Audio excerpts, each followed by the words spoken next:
still he could not keep the group together. So I just cruised along doing what I thought was right, tried to be a good person, but I still had that nagging feeling that there was something more, there was something missing.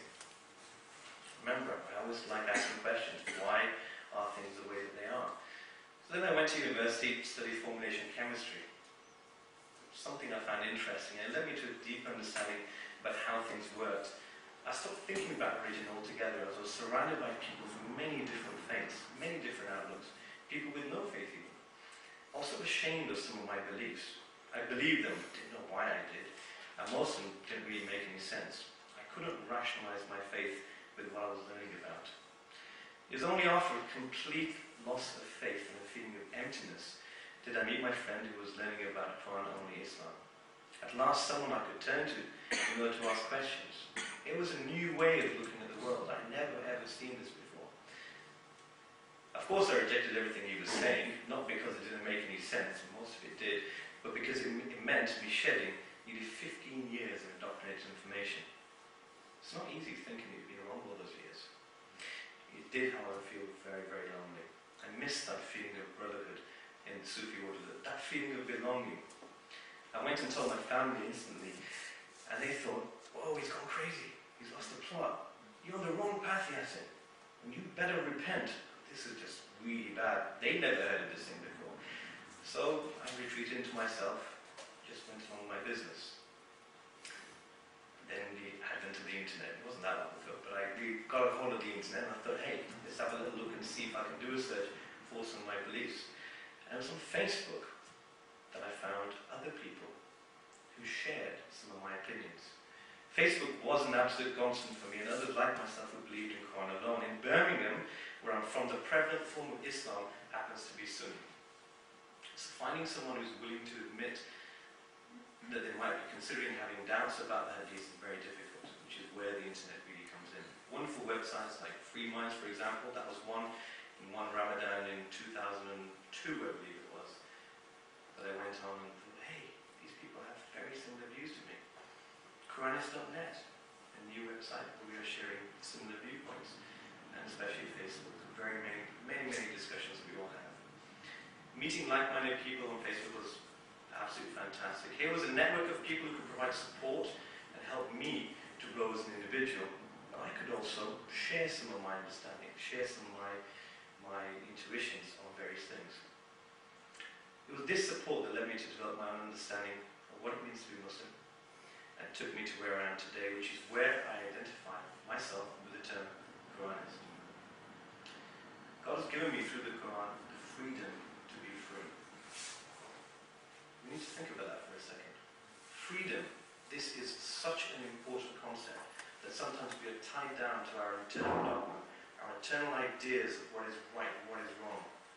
Because we're always chastising ourselves. Oh, I shouldn't have done that. Oh, I should do this. I need to run by a certain schedule. But the Quran has given me freedom. It's given me freedom to express my views. It's given me the freedom to, for example, have this meeting here today. For once in my life, I am happy. And the search seems to have ended on that aspect for now. The search for knowledge will never end. It will never end because, again, I don't know all the answers. And I'm sure if, as a collective, we could always come close to some of those answers, but that's really where this comes about. Label Qur'anist is just that. It's an umbrella term which encompasses all the different types of Quran alone, and even in some cases, God alone ideologies that exist. One of the ways the Qur'anist mindset differs from others is that we do not pretend to have all the answers. We are all here to grow. We're all here to encourage other people to interpret Quran as they seem appropriate for themselves. I can't prescribe my ideas to anybody else. As I'm the sum of my life experiences, as you've seen earlier, I'm sure a lot of you didn't have the same sort of upbringing I did, or encounter the same scenarios. For example, I tend to approach the Quran with a Sufi type of mindset. And that's because I spent 5 years as a Naqshbandi Sufi. There is cold hard rationality in there too, and scientists as well. But that's the point. It's mine to interpret as I see fit, and ultimately the dimensions that we lend to the Quran are because of what you as a reader are actually bringing forward. Okay, enough about me. Let's talk about the task at hand. This gathering here is intended to act as a primer to being Quranist, and also to adopting the mindset of someone who takes the Quran as a sole source of divine guidance. We should also here have this freedom to approach the Quran as an individual gives us the freedom to interpret and apply the teachings based on our own understanding. Someone pointed something out to me recently, that I should tolerate the differences of opinion. I disagree. I propose that we should celebrate these differences, and through discussion we should achieve a deeper understanding of the Quran, of God, ourselves, our society, the people that we're with. So, without further ado, I want to give you first of all the schedule for the next few hours.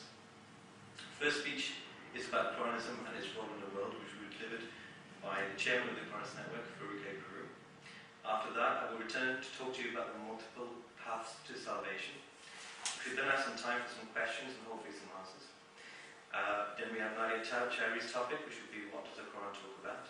Our secretary, Jacqueline DeVoe, is next with a testimonial.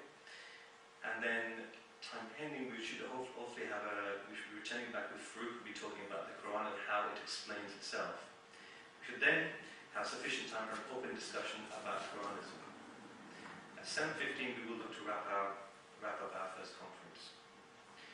Bathrooms are outside. If the fire alarm rings, ordered fashion, we are meeting